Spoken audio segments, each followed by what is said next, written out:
जयंती आज आहे माईंची, ज्ञानाच्या त्या देवतेची, वंदन करूया चरणी त्यांच्या, क्रांती ज्योती सावित्रीची.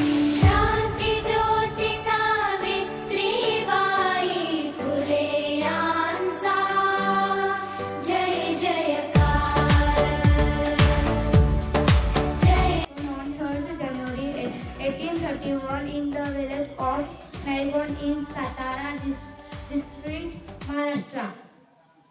Her father's name was Khandoji Nevse Patil and mother's name was Lakshmi Bai. She was married to Jyotirao Phule at the age of 9.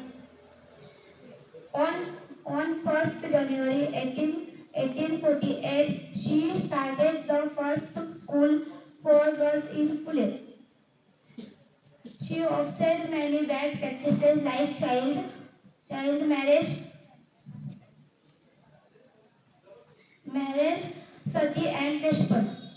She died on 10th March 1897. She was a great social reformer and educationist.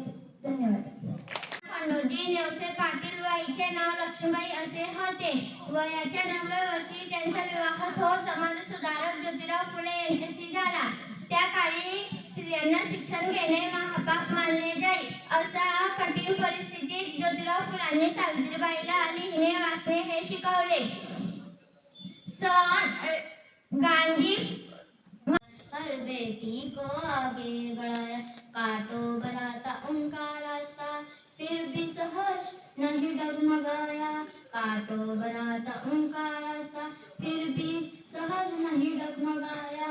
अपमान सहा, दर्द सहा, पर शिक्षा का दीप बुझने न दिया, पर शिक्षा का दीप बुझने न दिया. आणि क्रांतिकारक होते.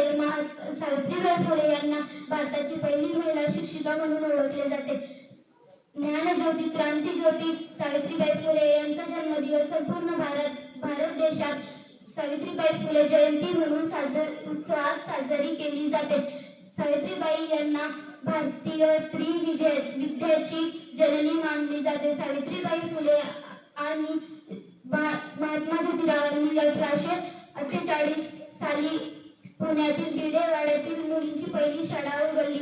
सावित्रीबाई फुले स्वतः मुलींना शिकवण्यासाठी शाळेत जात असत. त्या काळी विना मती गेली, मती विना नीती गेली, नीती विना गती गेली, गती विना शूद्र खचले आणि एवढे सर्व अनर्थ एका अविद्येने गेले. या अविद्येचा सावट दूर करण्यासाठी, अज्ञानाचा घोर काळोख नष्ट करण्यासाठी एका क्रांतिज्योतीने तिच्या जीवाचे रान केले. ती क्रांतिज्योत म्हणजे सावित्री ज्योतिराव फुले. सातारा जिल्ह्यातील खंडाळा तालुक्यातील नायगाव येथे 3 जानेवारी 1831 रोजी सावित्रीबाईंचा जन्म झाला.